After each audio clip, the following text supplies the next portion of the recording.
The rhetoric from the White House and elsewhere in the administration about immigration has to be very troubling for a lot of your clients to digest. What are you hearing from them? So what we're hearing is basically concerns resulting from some of the impacts of the Birthright Citizenship Executive Order, namely that, for example, if an individual who's here on an H-1B visa has a baby in the United States, according to this executive order, that baby is no longer considered a U.S. citizen. So if that child is not a U.S. citizen at birth, and if that child is not a citizen of the parent's home country at birth, then what this executive order does is essentially create a category of stateless children. And that is very, very concerning for a lot of the visa holders in the United States, inclusive of the H-1B visa. And so a lot of the questions that we're getting stem from those concerns, because a lot of these restrictionist policies are creating an environment that is seemingly hostile towards immigrants. So if the tech industry is about talent attraction and employee incentives, this really isn't going to help. Hiba, I'm going to make this personal. I came here with already one child and I gave birth to one in the United States, and she automatically got US citizenship. I was on a temporary visa at the time. I wasn't worried about coming here to have an American baby, and it wasn't hard for me to get her UK citizenship afterwards. So who is it that is really concerned here? Because I imagine it's not developed nation to developed nation. Who of your clients really thinks that it's integral to have a child that is with birthright citizenship? So the thing is that there are a lot of countries around the world where if the parents have a child born abroad, that child is not going to automatically get citizenship from the home country until the parents take some sort of affirmative steps to apply for that citizenship. Yeah, and I had to do that too, which wasn't hard. Well, so essentially, you have to look at it in the totality of the circumstances. We can't look at it in a vacuum.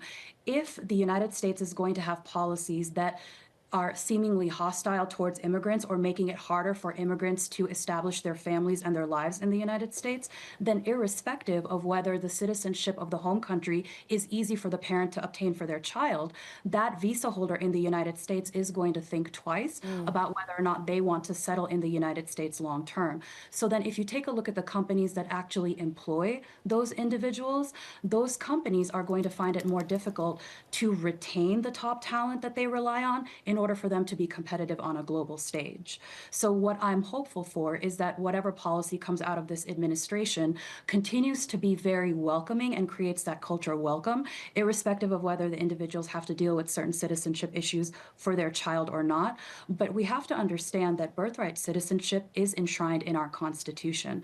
So one of the key issues here is the fact that there's a presidential action that is seeking to overturn something in the Constitution outside the proper process, and that's also been concerning to a lot of individuals as well. Hiba, Trump has yet to alter the H-1B program itself. Let's home in there for a moment. Are you anticipating any changes from the administration or Congress to it? I don't know if we're necessarily going to see something that directly impacts the H-1B program. However, there are a lot of executive orders that have come out since the inauguration that indirectly impact legal immigration in the United States. For example, this Birthright Citizenship Executive Order. So, for example, if this executive order ends up being successful, and if children that are born in the United States are not automatically U.S. citizens, then what that implies is that there's an additional number of individuals that are going to get included in the overall green card queue. Now, the backlogs for obtaining a green card in the United States are also, they're already very, very lengthy and long for a lot of individuals. So this is only going to increase their wait times. So again, if you look at the totality of the circumstances, this is creating a little bit of like a discouraging environment for individuals that are seeking to live in the United States.